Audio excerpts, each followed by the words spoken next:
शीर्षक बारिश बोलती है। अल्फाज और आवाज रौनक भूदेव भट्टाचार्य।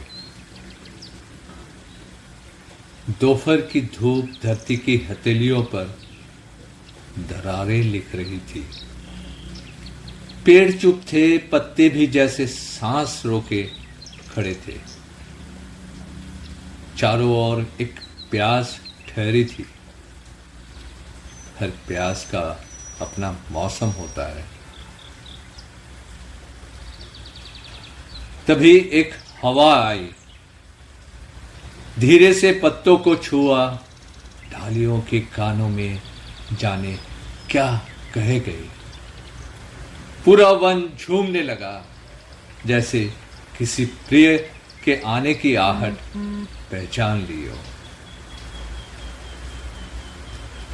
क्षितिज पर बादलों का एक काफिला उभरा।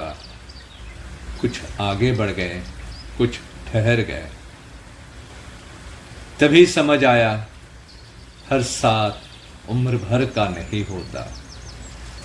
कुछ लोग बस धूप की तपिश हरने आते हैं। फिर एक बादल झुका, पहली बूंद सूखी मिट्टी के माथे पर उतरी और मिट्टी की सौंधी महक इस सारी फिजा भर दी। उम्मीद का भी शायद यही स्वभाव है। वो पहले महसूस होती है, दिखाई बाद में देती है। इतने में हवा ने बारिश का हाथ थाम लिया। बूंदें थिरक उठी, पत्तों ने लय पकड़ ली। नदियां गुनगुनाने लगी, बच्चों की हंसी भी बूंदों में घुल गई। मानो पूरा आकाश धरती के संग नाच उठाओ। आनंद का भी शायद यही मिजाज है, वो पूरे मन से ही उतरता है। बारिश बरसती रही, महलों की छतें भी भींगी, झोपड़ियों के छप्पर भी। किसी बूंदे कभी घर का पता नहीं पूछा। देने वाले की पहचान उसके हृदय होता है। पेड़ सबसे अधिक भीगे, सबसे देर तक भीगे, फिर भी उनकी शाखों तले कई मुसाफिर सूखे ही गुजर गए। कुछ जीवन खुद भीगकर दूसरों के मौसम संवारते हैं।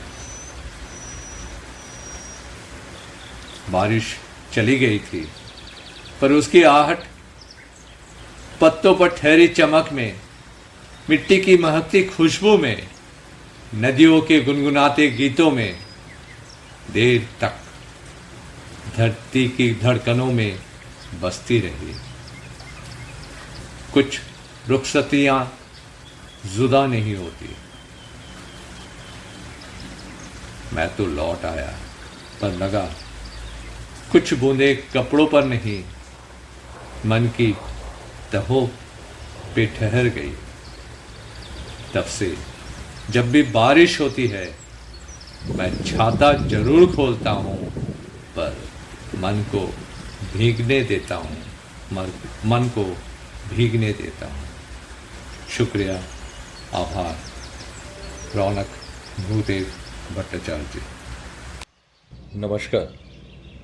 अब आपसे एक मेरी विनम्र विनती है, अगर मेरी यह रचना आपको अच्छी लगी हो तो प्लीज़ मेरे चैनल रौनक रिफ्लेक्स को सब्सक्राइब और शेयर करें। आभार, धन्यवाद।